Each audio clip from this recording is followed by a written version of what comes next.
Welcome back, everybody, to another super edition of Breaking Point on America's Voice.News. Listen, there's so much going on out there. The economy's rebounding, though. The Dow, the NASDAQ, the S&P 500 are coming back. There's some good news on the horizon, so we have to just stay vigilant and get through these times here. We have a really special guest, the senior editor at large for Breitbart News and the author of Red November, Joel Pollak. How are you today? Good. How are you? I'm really well, Joel. I'm really well. So, you know, you are out and about. I love that. I think Trump used one of your quotes a couple of weeks ago when the left was, I think you tweeted, Washington owns slaves. Let's rename Washington State the Seattle Pacific Autonomous Zone, or SPAZ, right? So are these people unhinged? Like, what's going on here? Are we going to get out of this all right? Well, we'll see. I mean, we have a choice, and Trump has a choice. It's still a very important battle to fight, and it could go either way. That's what I write about in my book, Red November. It could be red for Trump, red states pushing him over the top, or it could be red for socialism. And we've never seen a Democratic Party or a Democratic candidate more left-wing than today. So we have a stark choice coming, and I think the country is going to see a lot of ups and downs before then. I wouldn't put too much stock in the polls right now because I think people are keeping their opinions to themselves. The choice is what's important, and Joe Biden is offering the most radical platform ever conceived in the history of the Democratic Party. It really is a socialist platform, whereas Donald Trump is offering a return to the country's founding principles and pursuit of the priorities he's begun under his administration. He's offering stability, basically, whereas Joe Biden's offering revolution. In fact, Biden uses the term revolutionary institutional change. That's actually what he's talking about now. He's starting to sound like Bernie Sanders. No longer the moderate, he's basically the mouthpiece for a left-wing revolution that Democrats want to bring to bear. So what I see out there is really disturbing, right? About a third of us work for the government or get money no matter what happens in the economy, right? A third of us are home on unemployment, getting an extra $600 through August. And a third of us own small businesses, and we're the silent minority. And I don't know where the silent majority went, you know, and I'm worried, you know, that people and these kids, and when I say kids, I mean like 35 and under, because in 1950, an 18-year-old was really mature and already had, like, was off to war or was buying a house. But today, you know, they're not the same. And I'm like worried that they just don't get it. And they're being exploited by BLM. They're being exploited by the DNC. So it doesn't matter what Biden says or what his policies are. Am I right or am I crazy?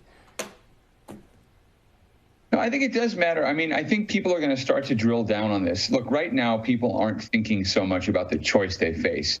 Those of us involved in the media and addicted to the news, we are constantly looking at the question of the elections, really from one election to the next. It never stops. But for most people, the question of voting only really comes up in the fall of an election year. And I don't think people are really comparing Biden to Trump just yet. But as we start to do that, as we move toward a head-to-head matchup, I think some of the policy details become more important. And the question of fitness for office becomes important. Joe Biden is not entirely there. I write about some of the episodes I witnessed on the campaign trail back in 2019, 2020. I write about it in Red November, how there were times when Biden seemed distracted. There were times he seemed sharper. But there were also times where he seemed to completely lose his bearings. And I don't know if Americans are going to elect someone who is not entirely present. Yeah, so I travel with the White House press pool, and, you know, we go to all the rallies. We have great coverage of the Trump, you know, campaign. It wasn't until August of 2016, I think, when they got rid of Manafort, they brought on Bannon, the campaign took a turn to the right more, and they were really fierce. And then when I went out to Cleveland with Trump, Pence, Hannity, Town Hall, I passed the Darrell Scotts, and all these black leaders came out for Trump. And then I drove back from Ohio to New York. Every barn had a Trump sign. I knew Trump was going to win. I don't have that fuzzy feeling yet, right? Is it coming? Is the campaign being shaken up, you know, by switching Brad around, Pascal? What do you see on the campaign? Do they have their act together, and can they get this momentum going in time?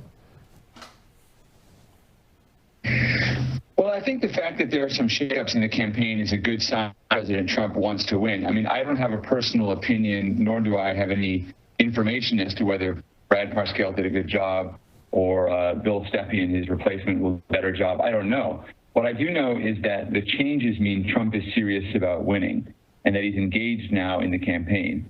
That feeling you had, I never had that in 2016. I never really had, until very late in the day, the idea that Trump was going to win. In fact, the first time I thought Trump had a chance of winning was about a day or two before the election. There was a rally he called the Midnight Express. We got to Virginia after midnight. The rally was supposed to start at 9 in the evening, and I was part of the traveling press pool also. And I think he started at about 12:30 in the morning. And there were so many thousands of people waiting for him to speak still, with an overflow crowd outside of the arena, that I texted my wife and said, I think he might just win this thing. But I didn't have that feeling. I mean, I felt all through 2016 that Trump was going to lose. Mm-hmm. My feeling right now is that nobody has put this election away. I don't feel Trump has yet set a course for victory, let's put it that way. But I don't think that Biden has won the election yet. So I don't know what my gut is telling me. I will say this. I've never seen someone against the United States the way Joe Biden is doing. Joe Biden put out a July 4th message calling on Americans to, quote, rip out the roots of systemic racism. America is not a racist country. If we believe we are, then, maybe we're lost already. Maybe we'll have to think about how to rebuild after an election. But if enough people in the country are willing to go along with that, we've lost something already. And I don't know if it's something Trump can fix.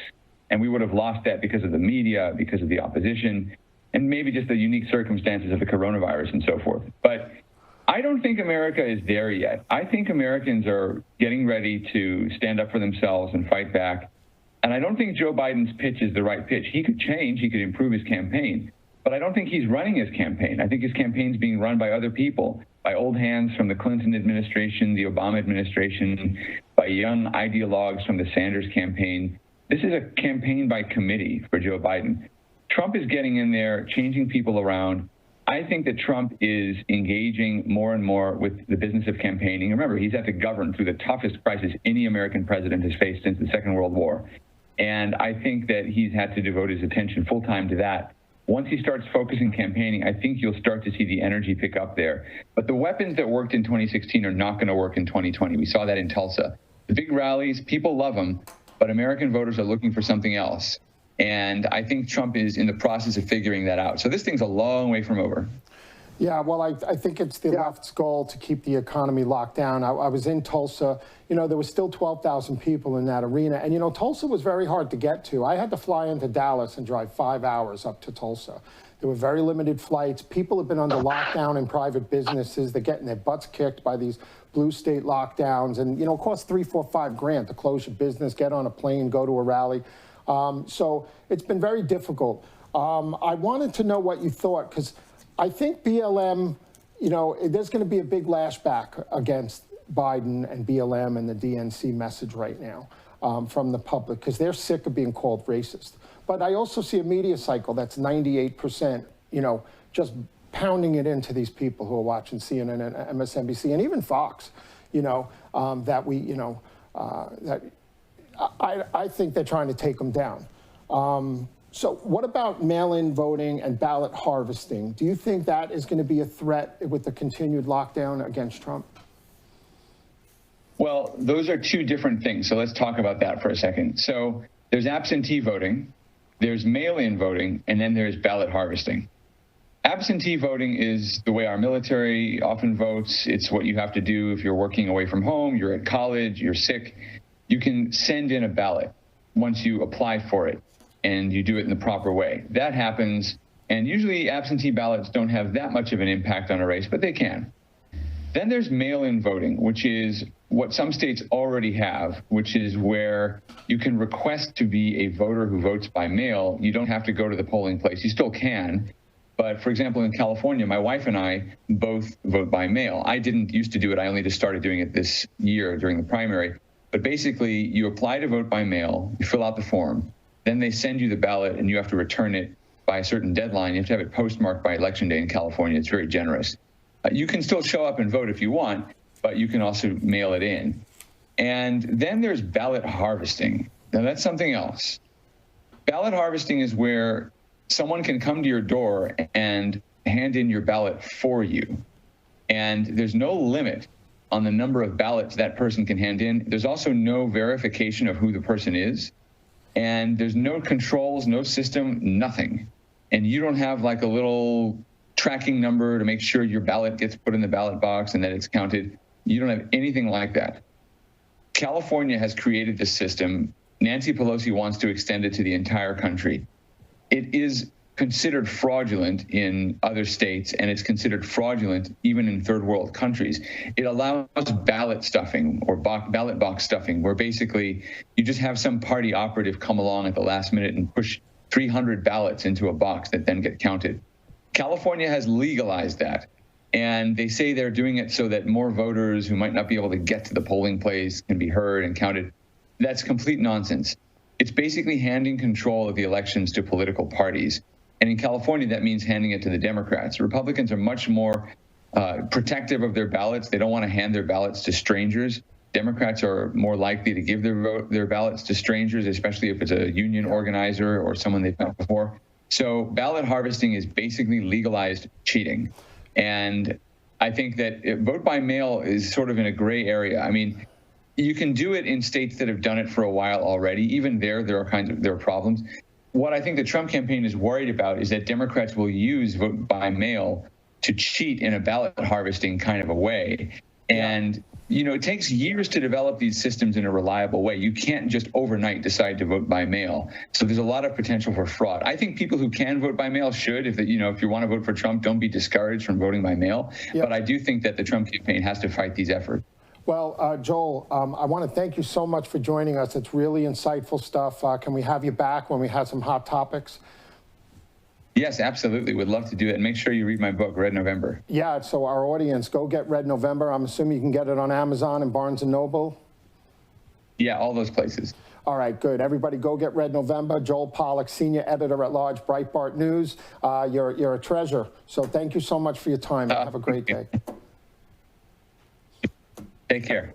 Yes, you too. Everybody, Joel Pollak, he's really great. Breitbart is really on top of their game. And one of the few media outlets that I feel is telling the truth about what's going on out there. So when we come back, I have a really special guest. We have John Lott, who wrote a book called Gun Control Myths. He's been touted by like Milton Friedman and Sebastian Gorka, and he's really great. And we're going to talk about crime statistics on the surge in the United States and gun control rights, gun rights, and this couple in St. Louis who had their guns stripped away from them for defending their homestead against BLM protesters who marched onto their property and threatened them and their dog.